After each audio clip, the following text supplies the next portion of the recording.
Welcome to part 2 of the tutorial of Birds of Prey. Last time we left off, the situation was something like that. We were back here. Let me see if I can highlight it. We were back here.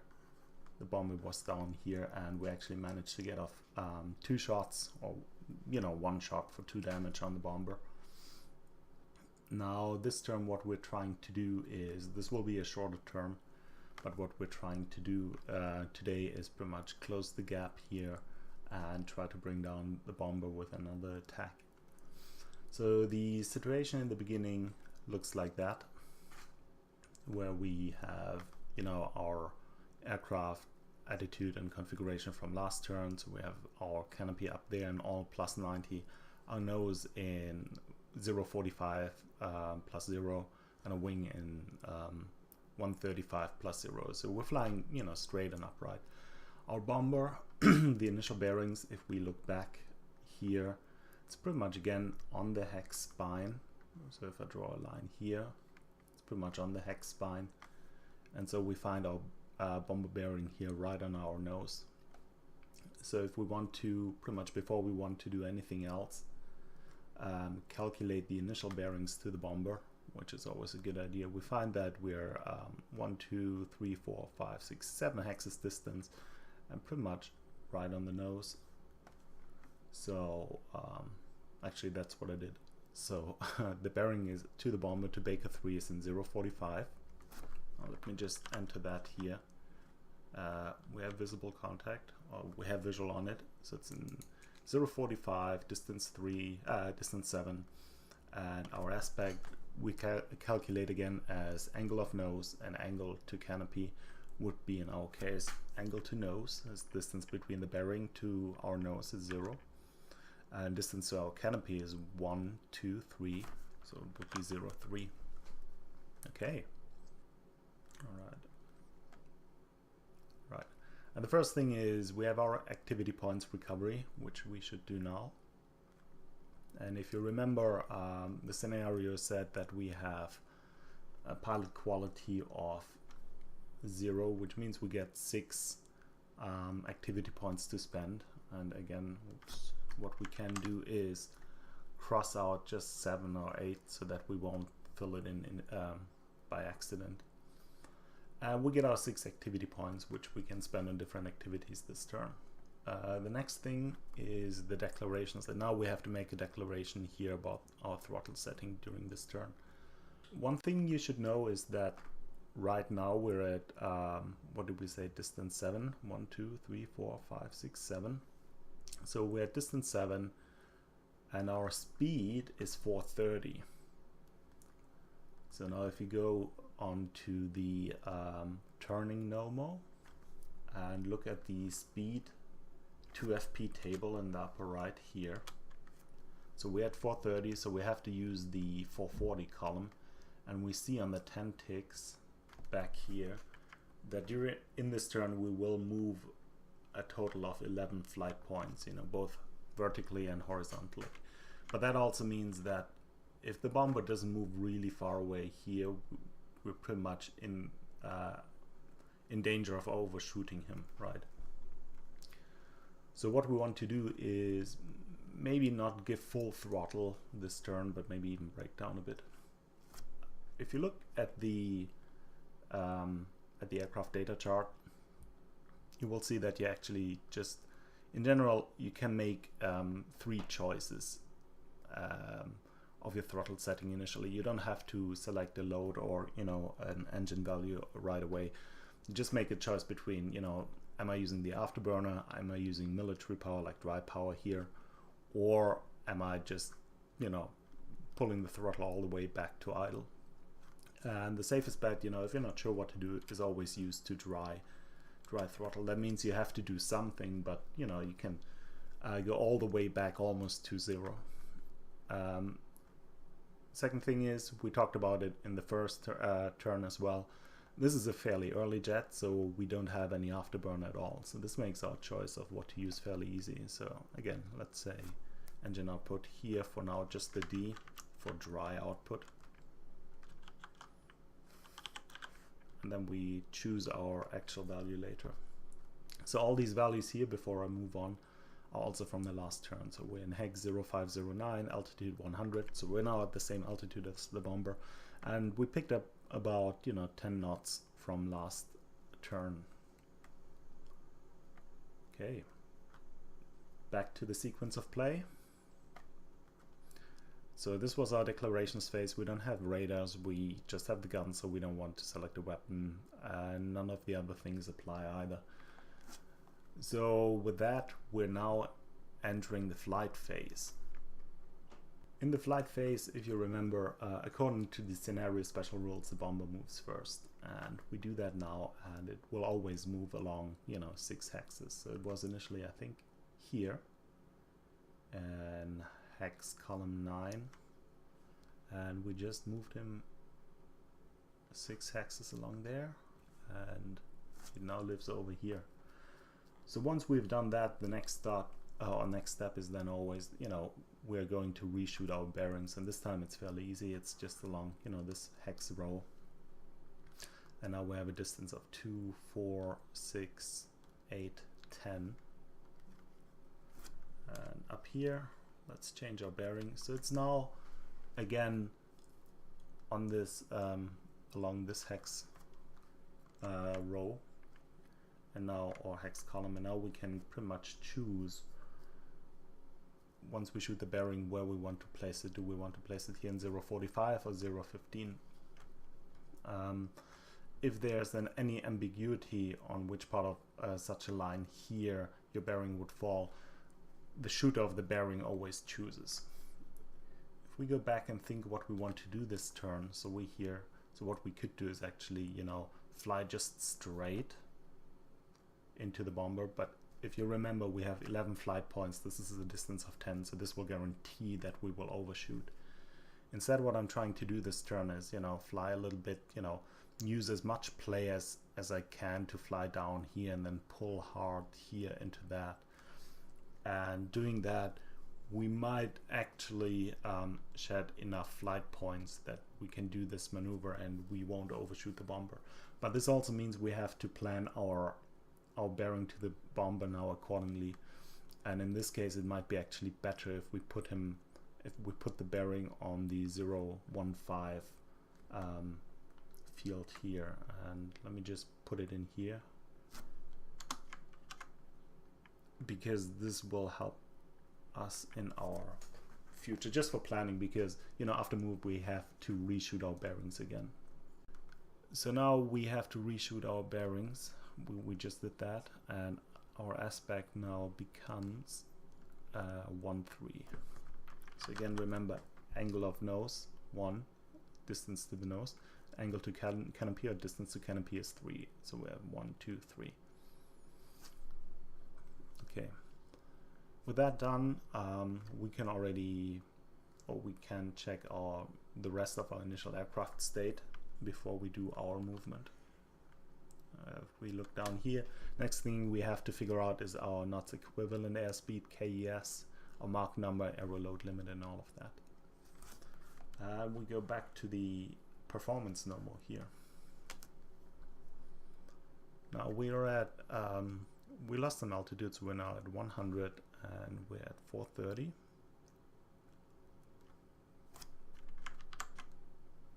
Let me try that again, 430. And this gives us about 2, so that would be 300, that would be KES of about 310. We can enter that already, 310. And then let's look at the Mach number. So 100, 310, it's still slow, 0.7 slow. 0.7 slow. One thing I just wanted to note is that, while I have to do all these lines because I'm working in a drawing program, a lot of times you can get away if you just either make a tick mark in the center where you actually want to go, or in case of these two normals, you can just read them off. So you would put your straight edge, on, like you would draw the line between 100 and let's say 430, and then you could just read off this value. So there's actually no need for you to draw this line. and that saves you a bit of, you know, cleaning up, and there's quite a bit of wear on these plates after a while. Alright, let's figure out the Q mark, which will be fairly important for the rest. So wing load of 40, and again we get that from both the aircraft, the scenario sheet that said we had a weight load of 7,000, and then we looked up on the aircraft data chart and saw that, you know, for a load of, or 9,000 I think it was, that for a load of 9,000 we have a wing loading of 40 and a safe load of 7. Okay, so this is fairly fixed, so 40, and then down there at KES we said 310 I think. Let me just have a quick look. Yeah, 310. Okay, wonderful, here. And then we can make the Q mark here. Q. And again, in this case, if you're playing it at home, all I'm doing usually is just make the line, just this tiny segment, and mark it with a Q, and that's usually enough. Finally, the max lift of our airplane is 14, and you find it down here.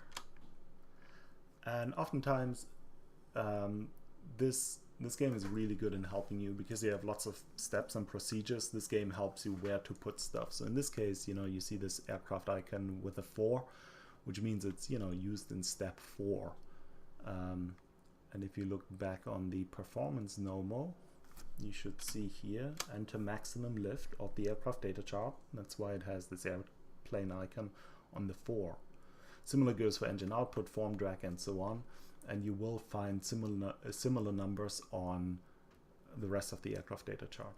So this stuff, again, is not explained in the rule book, but, you know, if you just keep your eyes open and just see what's going on in this game, you pick up on all these small details. Okay, so max lift 14 through the Q mark, and we end up somewhere way up here. So we have an aero load limit of 11, which is way too high. Again, our safe load is 7, so we could now pull 11 Gs, but that would pretty much break the airframe.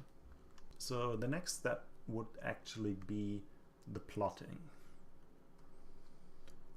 Before we do plotting, let's just look again at our plan for this turn.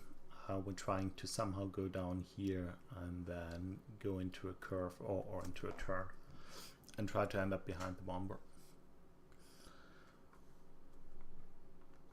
If you want to, or right now the situation is that we are flying straight and level, you know, the canopy is up, but to do turning we want our lift vector actually to look in that direction. So we want to do a 90-degree roll to the left. And the best way to do rolls is straight segments. So you can do rolls in turning segments, but you're limited to, I think, 2 or 3 cells turned total, which is not enough in our case. The question then is, you know, in a fairly simple turn like that, where you have, you know, part of the turn is straight and rolling and the other part is turning, how much time do you spend on each? And in our case, you know, it's a fairly simple scenario. We know where the enemy is, we know where he moves, so we can cheat a lot and just look at the map. And in our case we say, well, let's spend, let's say, four of our ticks just flying down here and the rest down here.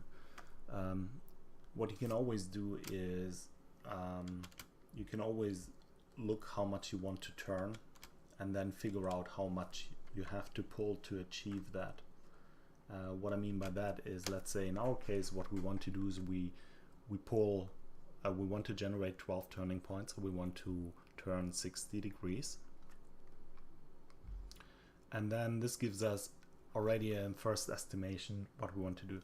Let's say we just want to spend 4 ticks to generate enough turning points for 60 degrees for a 60-degree turn, and we're currently at 430.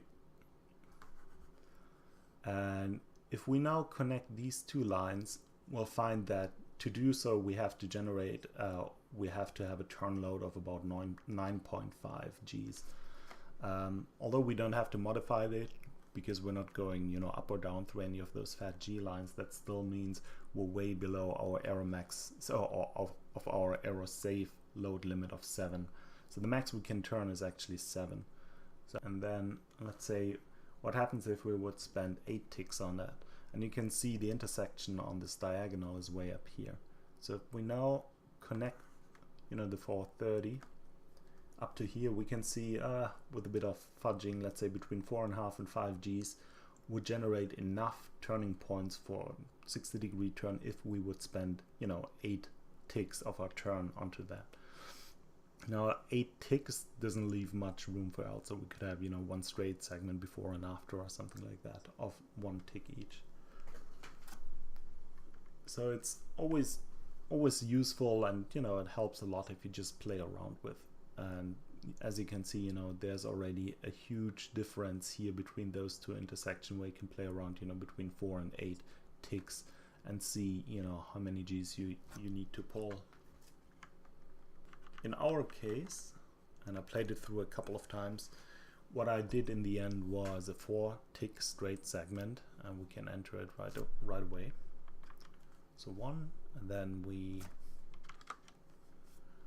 use 4 ticks to do so,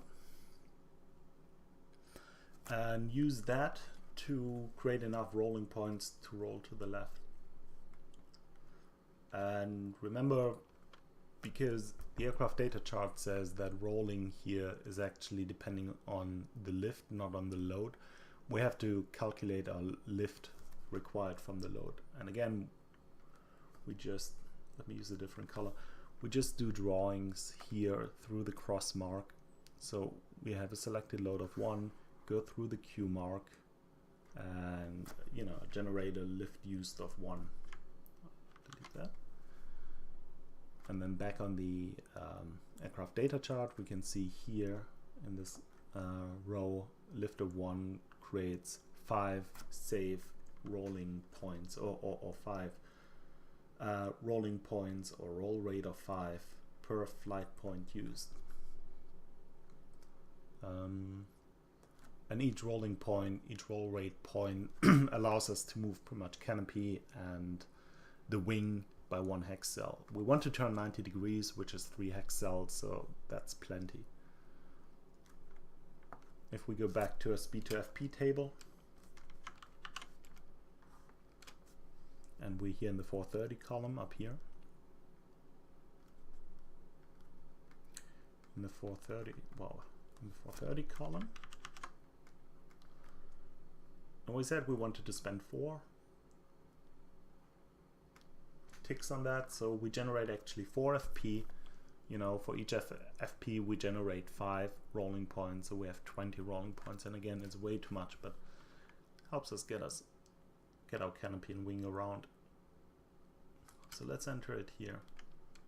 The first 4 FP we spend in the 045 segment. Hope you can read it. This is a 4. And then at the same time we do rolling, and you know, if we roll to our left, the canopy moves somewhere over there and the wing moves over there. So 90-degree turn is fairly easy in that case, because we know that the canopy will end up somewhere on the horizon, whereas the wing will end up all the way up here. So let's enter the wing first. And then we also note that we actually rolled. And from that we can then right away calculate how many flight points we have in this segment. This will be, you know, we follow the row here in the 430 column on the speed to FP table, and cross that out. And again, it's additive, so we have to subtract from the 11 the 4 we generated previously, and that gives us, you know, 7 flight points. And if you think about it now, what happens is that our nose was here, we generated 12 turning points, so we turn 2 hex cells for 60 degrees. So our nose will go through here, up here. And if you have this multi-segment turn, what you do is you always put down the generated flight points in the midpoint. In this case, it would be the 015 cell. So in here, we just mark a 7. Okay. And then we also mark where our canopy and nose moves to. So our new canopy would be up here in the 045. And now the canopy moves 1-2 hex cells as well. Not hex cells, but segments up here to the 255 segment. Okay, and the wing stays put. So our final, this was our turn. So we spend all 10 ticks. We can't do anything more. So we can actually update our new position back here. So the canopy up here in 255, the wing up here, and the nose in 345 plus 0. Let's go back. While we're here, let's calculate the average load, which would be, so every 2 lines is, this should be 13, this should be, whoops, 26 then.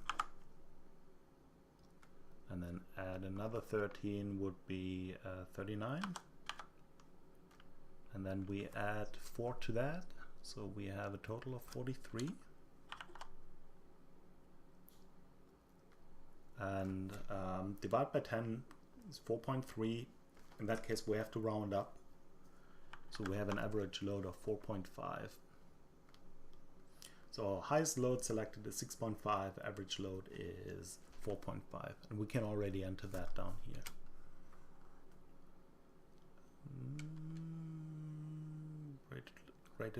Greatest load used was 6.5.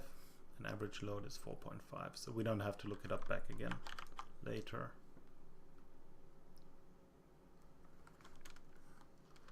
All right, so that was the plotting phase. Now comes the movement phase, and the idea is now that we have to really play around with the play, like the slack the play aids gives us. I think I went through that 3 times, and I think 3 times I overshot, and then the 4th time I, kind of sort of figured out, how to move it. If you go, and we always have to start here in the 3D movement 8. Okay, and if we look up here, so we have 4 flight points here in the 045, 00 segment. So, and this is the wedge describing pretty much the 0, 0, the horizon line. And no matter what we do, 1, 2, 3, 4, I mean, even if we go up and down here, I hope you can see that here, even if we take a path like that, we will always end up with 4 horizontal flight points. So there's actually, this turn, no way we can play around with that to reduce our flight points to avoid overshooting. So in that case, I just stayed on the same level and just went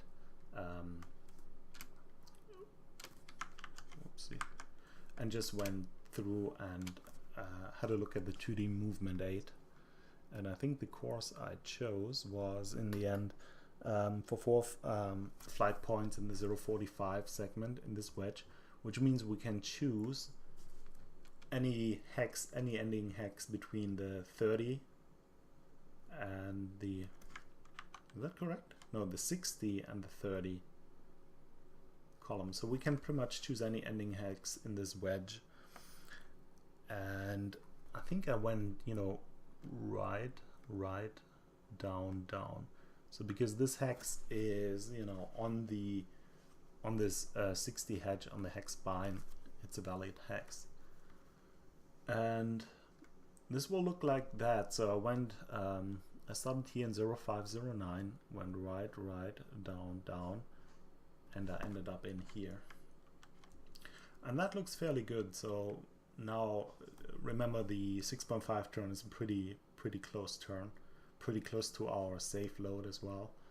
And it should put us hopefully somewhere here if we do it right. So this was the first part of the movement. Let me just, well, let's leave it until here. So this was the first move. And now the second move has the same problem, it's on the +00 edge or wedge.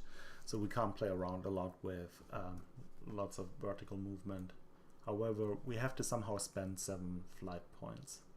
The other problem is, if you now start playing around with the vertical movement, you might end up in a position where you're actually too high or too low, not only overshooting the bomber if you're too close, you actually, you know, you moved too far away vertically, so it's not straight on your nose anymore.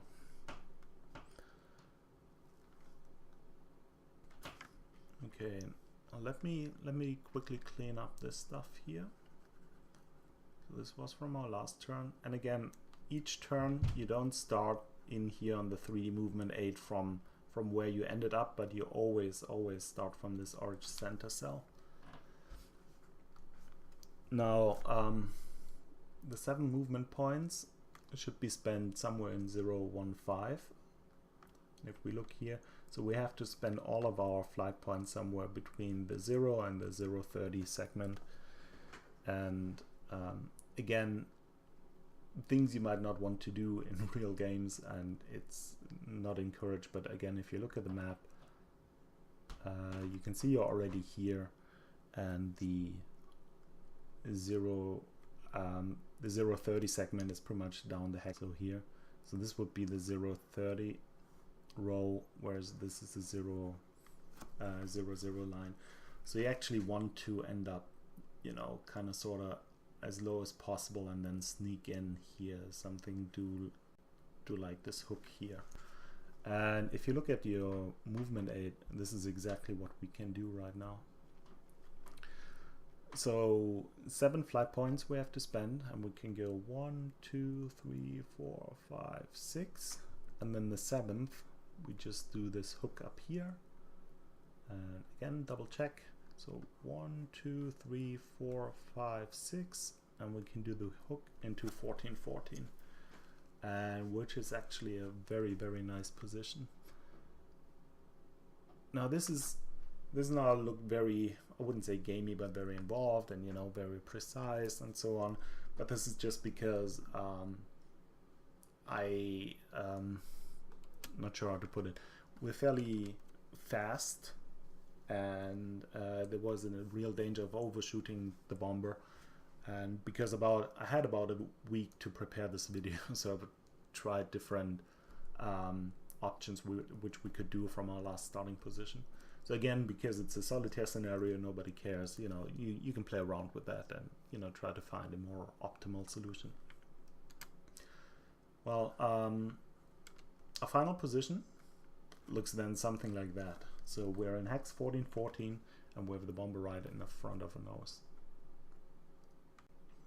And from that we have to, you know, shoot our bearings again, but also update our aircraft data chart. So we're now in hex 14, 14 we said. We didn't change our altitude, so we're still at 100. And you know, this doesn't change, so we still have a wing loading of 40 and a safe load of 7. Before we do anything else, let's calculate, or let's shoot our bearings. Let's shoot the bearings to the bomber again. So this time it's super close. So this is from another perspective. If we look here, it's pretty much up this hex row. So if you think these the boxes, the figures are, you know, wouldn't be there. So our fighter would be here, the bomber would be here. So it's just this one hex row up. So the bomber is somewhere here on this hex row, same altitude. And again, if we shoot bearings, we can actually choose, and it falls on one of those dividing lines, we can choose on which side it ends up. So in our case, it's obviously better if it's right in front of nose. So we put it in here, and then we can fill out the target information. B3, we still have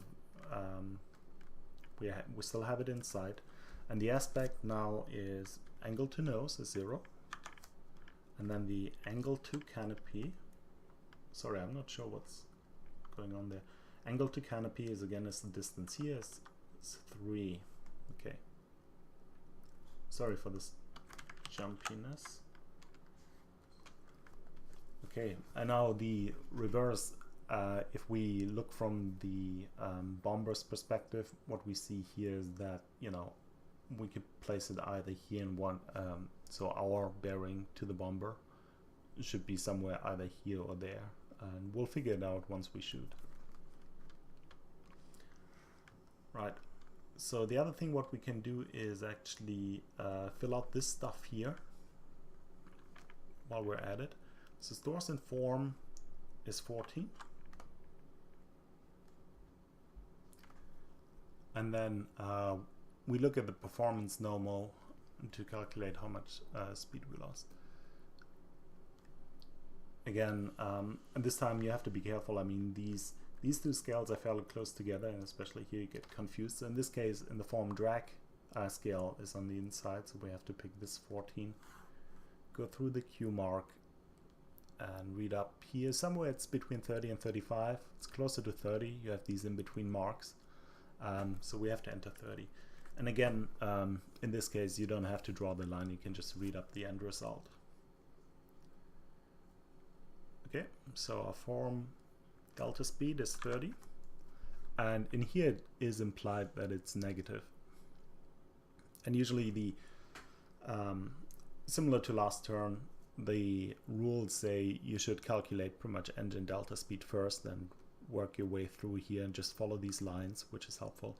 I usually like to do the engine delta speed last, just to see, you know, how much speed do I lose, how much speed do I gain, you know, how can I use the engine to get me in the end to provide this power to go to a target speed. All right, so we use the greatest load of 6.5. Now we have to draw another line. Here greatest load used 6.5, go through the Q mark, and you end up with a lift used of 8. Lift used of 8. And if you look here, lift used of 8 gives a drag per G of 7. So we enter that 7. One thing we didn't talk about last time, we skipped over this time. There is a dashed line which is very hard to see here. This thing here across the AOA effect charts, and this line signifies when buffeting happens, and buffeting plays a role then in gun combat. And it could have happened here in this turn because we pulled a lot of these. I mean, 6.5 versus an aero load limit of I think 7. So because our aerodynamic load limit, not a safe load limit, was still fairly high, I think at 11, we're not close to stalling or to buffeting. But as soon as, you know, you pull as many G's as, you know, your aero load limit gives, you have to be fairly aware of this line and, you know, when buffeting occurs. And this is in the end just a big malice when you shoot your guns, because, you know, your whole aircraft vibrates and wants to stall, and you're just trying to keep a stable gun platform. So okay, so this doesn't apply here, and then we just have to calculate here our, and then we just calculate here our turn delta speed. So it's 7 times 4.5. 2 times 7 is 14, 4 times is 28, so, and then half a 7, so 3.5. So this is about 31.5, and we round down in that case to 30. So minus 30 here, which is pretty good. So at that point, we are, you know, canceling, no, sorry. So we're losing 60 knots just from, you know, turning and from our drag. We didn't change any altitude, so we don't have any delta speed here. We could quickly double check just to get in the habit, and it's not that complicated. So in the 440 column, we just check how many altitude steps we gained or lost. So that would be already the first column. So maximum of 1, which results up here in a, well, let me draw it like in the rule book, it would look something like that, which results in a delta speed of 0. Okay, so what it looks like right now is that we're losing about 60 knots airspeed just from turning and from drag. And the question is, you know, could we go back to 420? Can our engine, you know, somehow compensate for that? And we go back onto the performance normal, and this time we don't look at the Q mark, we just look at wing loading and selecting an engine output here. If you so we selected dry output initially, and because we're below an altitude step of 190, we can select up to 6. We cannot select 0 because we didn't say we select the idle speed, but somewhere between 1 to 6 we can select any of these values. Let's do that. So we connect the wing loading with that, and then we just have a look. So if we put in, for example, 60 or you know, a full engine power, we would generate, or our engine delta speed would be 50. If we would just put out, you know, engine power of 3 for wing loading of 40, and we look at the scale, we would only create 25. So in this case, while we're losing 60, if we say full power, we create 50. That's actually not bad. That overall we would still have a net speed of -10, so we would lose that, but that would get us back to 420, which was the initial starting speed of the scenario. So let's take that. So it's 420, and then we can enter here on the other side of our current state 420 as well. And that concludes movement and performance. Let's look at the sequence of play, what comes next. So we've done our declarations, we've done our flight. Now it's in the flight effect phase, and we didn't pull too many G's, so we were still below the safe load of 7. So we don't have to do any structure G effects, we have to do crew G effects. And remember, we had, for one, we had the crew G effects 8, this one, and on the back of the aircraft control sheet is this line, the crew G effects. And we'll just go from left to right and fill it out.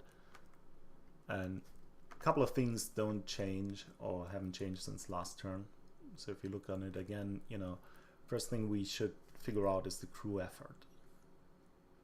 And sometimes, oh yeah, one thing I might want to add is sometimes it's quite confusing, you know, you have lots of boxes, lots of errors, lots of stuff you have to fill in and figure out.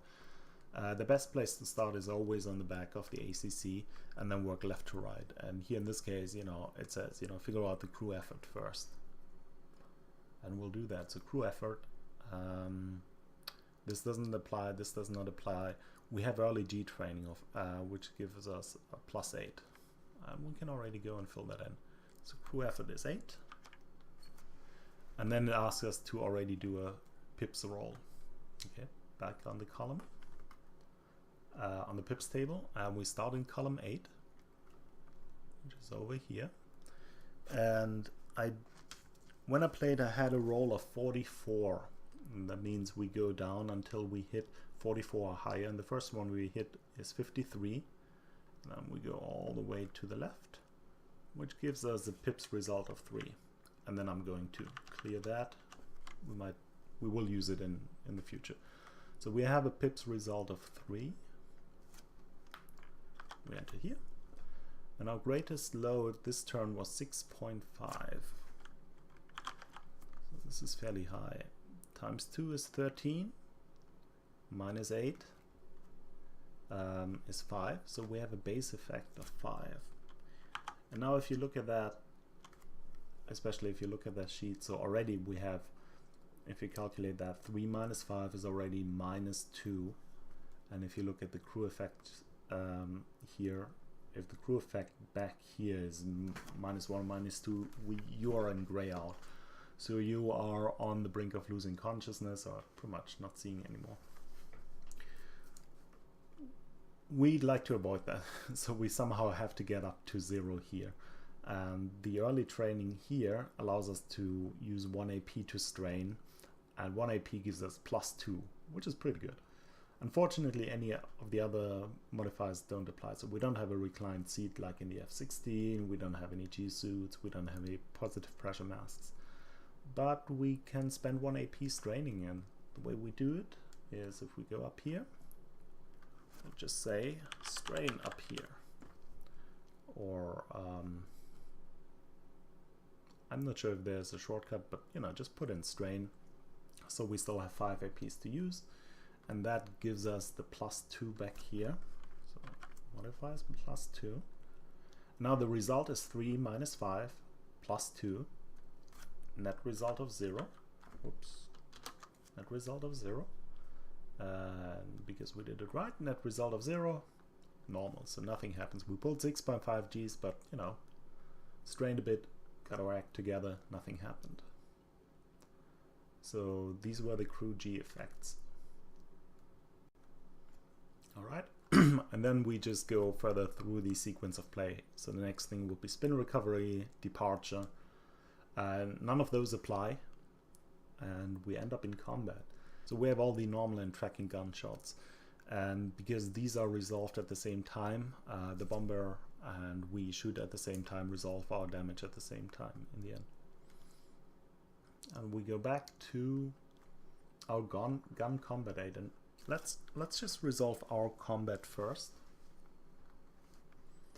And one of the big things here is so target at AON 0, and yeah, that certainly is the case.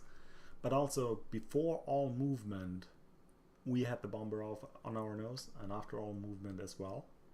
So we had AON of 0, you know, before movement or after all movement. Before and after all movement. So again, we can set up a tracking shot, which gives us nice results. However, we have to use the other aspect before all moves and the range after all moves. So the range now is 1, so we're pretty close here. And the other aspect before all moves, so at first I thought, well, you know, you have to keep track of it. Yeah, that's true, but you know, the important thing is that before and after all moves you had AON of 0. And remember, we had initially it looked like that. So initially our aspect was actually 0, 3 because it was before all movement, not 1, 3, 0, 3. We can use that in our table. So 0, 3, angle of nose 0, angle of canopy 3, 16, gives us already another aspect of 16. Let's start with that.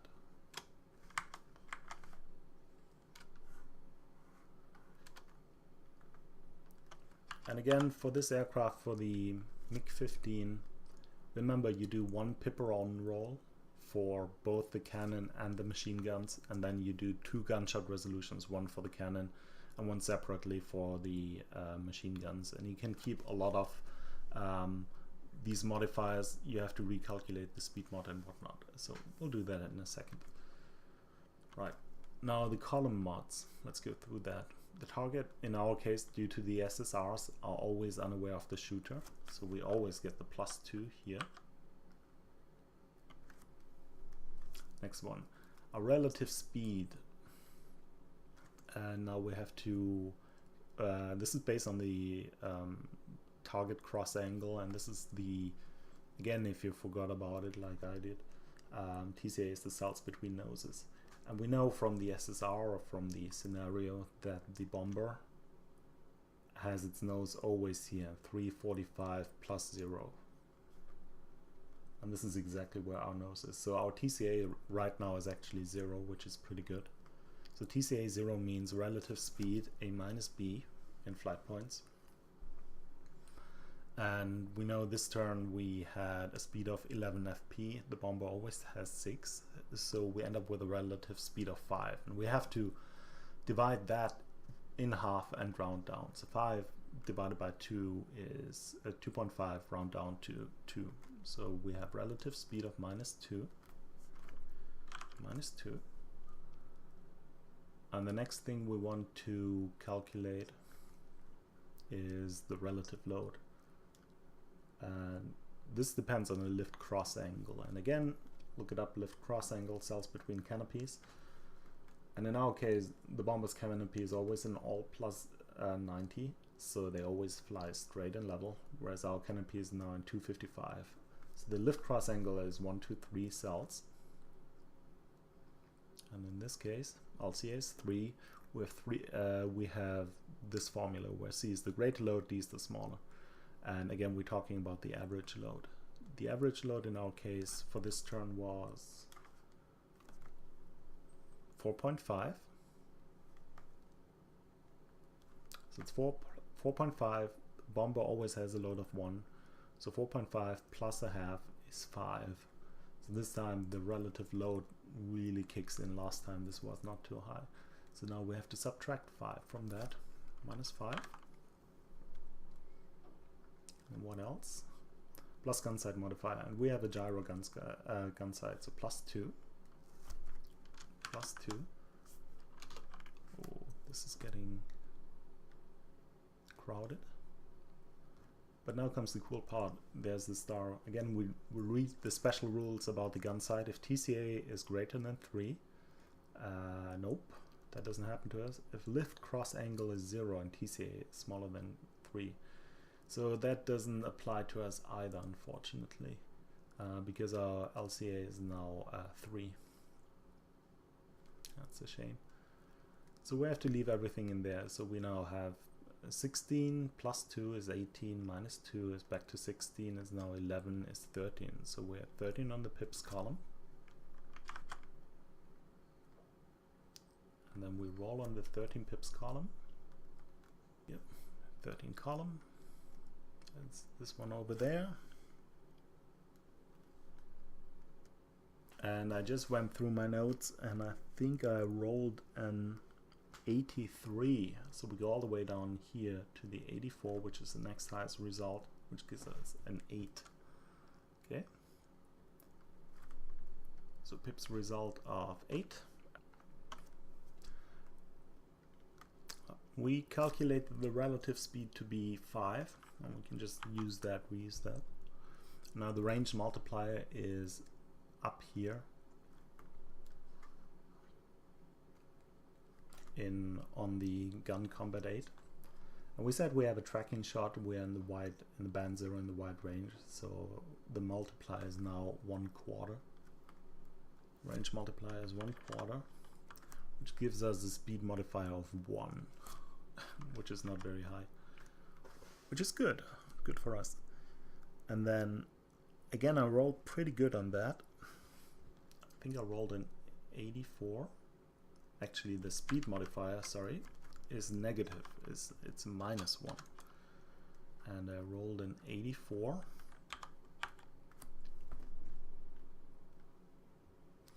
And the range modifier is found on the aircraft data chart. We're now shooting the cannon first. The range modifier here for range 1 is minus 1 here. So minus 1.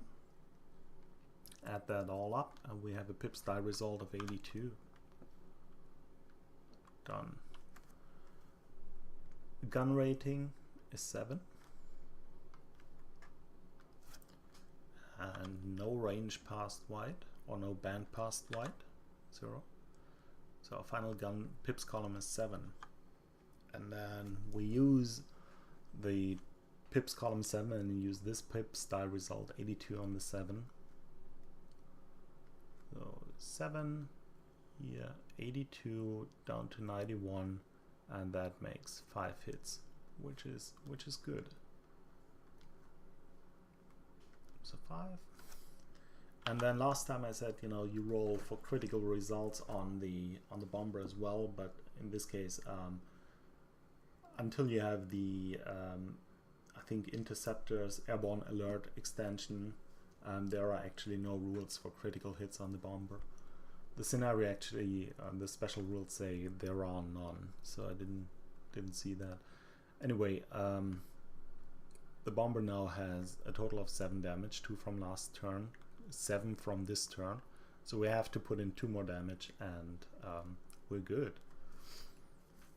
So if you look here, We don't have to recalculate the pipper on, and we can reuse a lot from the gunshot resolution. So the relative speed doesn't change, the range multiplier doesn't change, the speed mod doesn't change, the D100 changes, the range mod changes, and technically, let's look at the gun rating. So the gun rating is not different. Let's just erase that and start from fresh just to get into the habit, and so we don't make any silly mistakes. Okay, in this case, you know, we have a speed modifier of -1, and this time I didn't roll that high. I think I rolled a 44.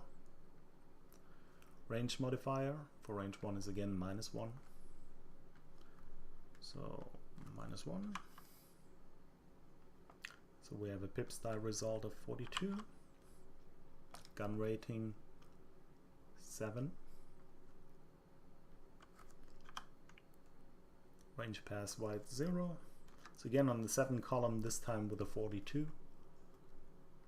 7, 42, and this makes 2 hits, and gives 2 hits. So 7, 2 hits, greater than 1.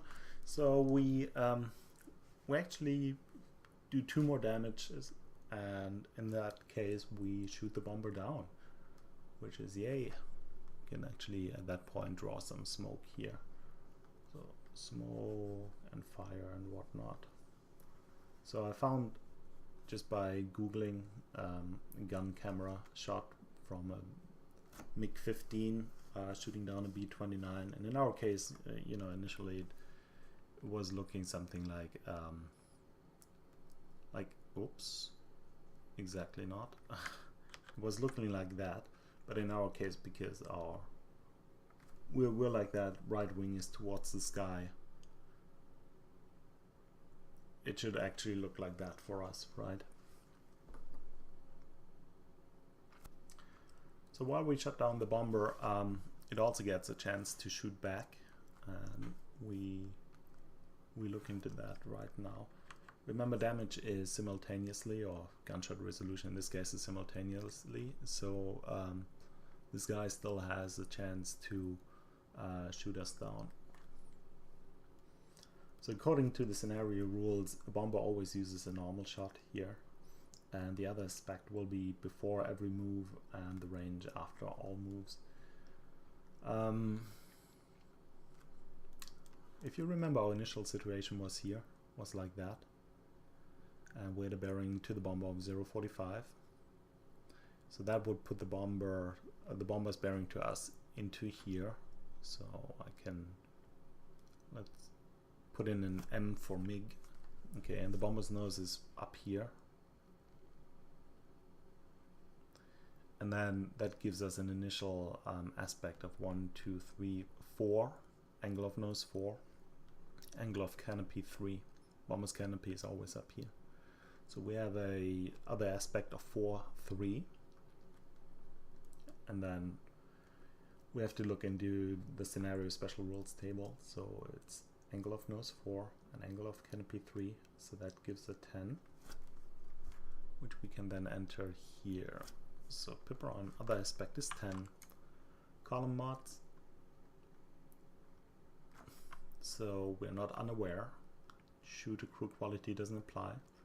Relative speed half, we calculated that to be 5, and then half down to 2. So -2 for the column mods. Then the relative load, and again we had a lift cross angle of 3, so we calculated that to be 5. So relative load is -5. And then the B-29 also has a gyro gun sight, so they get +2. And in their case, according to the scenario special rules, they never get rid of the relative speed modifier. So in any case, their resolution doesn't look too good. So it would be 10, -2 is 8, -5 is 3, +2 is 5. So in the 5 pips column, what we forgot to do so far is then also put in here what we did. And we had 2 APs for the engagement task. So gun engagement goes here, and then we also have gun defense, which is the next 2. Let me just, apparently not, so let's just say gun def. Okay, so these 2 were the engagement task, gun defense. So we have 1 more AP to spend this turn, but with that the combat phase concludes. If we now go back to the sequence of play, so we just finished the combat phase. We would now have initiative, visual sighting, so initiative, which does not apply due to the scenario special rules, and now we would have the visual sighting phase. Again, I modified the scenario that I removed 2 bombers so that there was only 1, so we couldn't even do another visual sighting task even if we wanted to. But one thing I wanted to quickly talk about is that if we now look at up here, you will see that you already spent 5 out of your 6 available activity points, which means that you would only have 1 activity point either to tally a known contact or look for other contacts, or fix the order sequence of play. When you look down here, maintain tally, just to maintain it, if you already have it, costs 1 AP. Padlock costs 2, visual search 2, fix attempt 1, and so on. And then it's either on the gun combat aid, I think. No, it's not. The rules say that as soon as you engage someone with gun combat, so all the cost of these visual tasks is double. So at that point, because we used gun defense, we are already out of possible activity points. So even if we had at this point bomber number 2 and 3 out there, we wouldn't be able to look for it or tally it again. So in that case, if you look at our scenario here, this is how it looks right now. And I think the other bombers, if we had them, one would be here, and I think the next one would be here, something like that, right? Not only would the tally be not very, or the visual search not very easy because you're trying to look down through the floor of your airplane, but also you wouldn't have enough APs to do so. Lastly, we look at the sensor admin phase. So we don't have any sensors, no radar, no IR system. And the admin phase, we don't have to do anything in that. So with that, this is done. So in the second turn, we finally managed to shoot down the bomber, which is good. Things I would have liked to cover, or what we didn't talk about, is something like visual tallying or sequence of play, stuff like that. I'm trying to look into more tutorial videos where we just focus maybe just on that and just talk about that. Apart from that, this playing around with the play, you see this is very important. So this was a special case because it came down to having one horizontal flight point or not, whether we are overshooting or ending in the same hex and whatnot. This was very important in this scenario. It might not be that important usually, but it's always a good idea. You can play around a lot with that and gain quite an advantage if you choose your right moves. Finally, one more thing. In this case, what happens if we go back here? What would happen if we actually fly right into the hex of the bomber? Would that be a good idea? Because if you look at the aircraft data chart, you can see that we actually have a range of 0, so we get plus modifiers here for the range and whatnot. So it could be possible that we can attack bomber in the same hex. But if you then look at the rules about visual sighting, and it's not here, but it's in the rule book that says go through it and find out, you know, on which altitude, or not altitude, but, you know, relative height band, you know, your bearing is. And if you actually go through the rules carefully, you end up in the situation that if you end up in the same hex as your target here, for example, if you end up here, what it will do is that it will put the bearing in the all plus or minus 90 hex right here. And then you have to roll also for, you know, collision and whatnot. And let's say you survive the collision, you end up in the all plus 90. You still have the problem that, you know, your nose is somewhere up here or up here, but your bearing is in the all plus 90 or minus 90 field. So that means you don't have an AON, angle of nose, of 0 again, so you can't easily attack it again. And I tried finding it in the rulebook, but there was no clear-cut case if there are special rules that apply if that happens or not. So I think the quick answer is just avoid it. Avoid flying into enemy planes.